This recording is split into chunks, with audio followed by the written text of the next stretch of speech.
DJ Dinesh sound Chuhchuhi.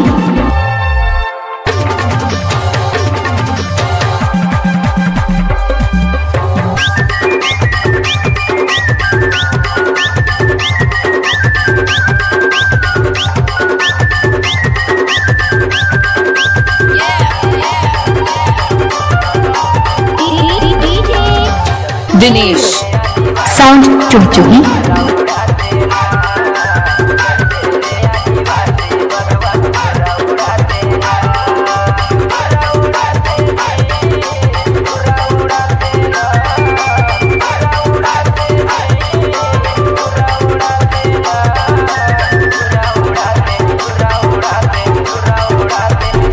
DJ Dinesh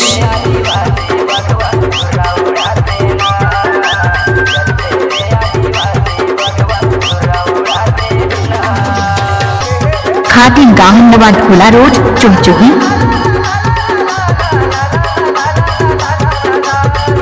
DJ Dinesh sound Chuhchuhi.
DJ Dinesh sound Chuhchuhi.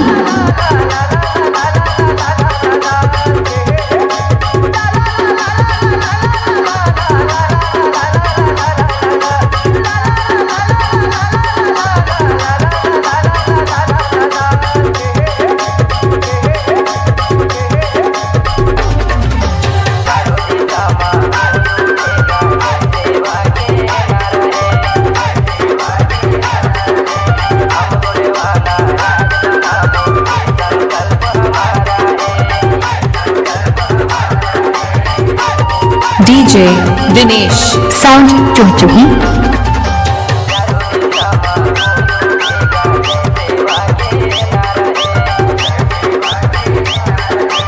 हमारे YouTube channel Dinesh Shyam को लाइक share subscribe करना बिल्कुल ना भूलें।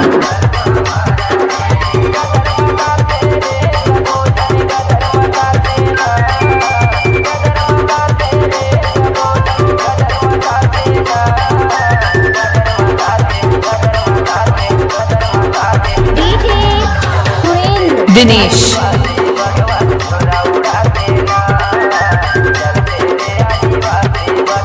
Mobile number 83 050 97 14 7।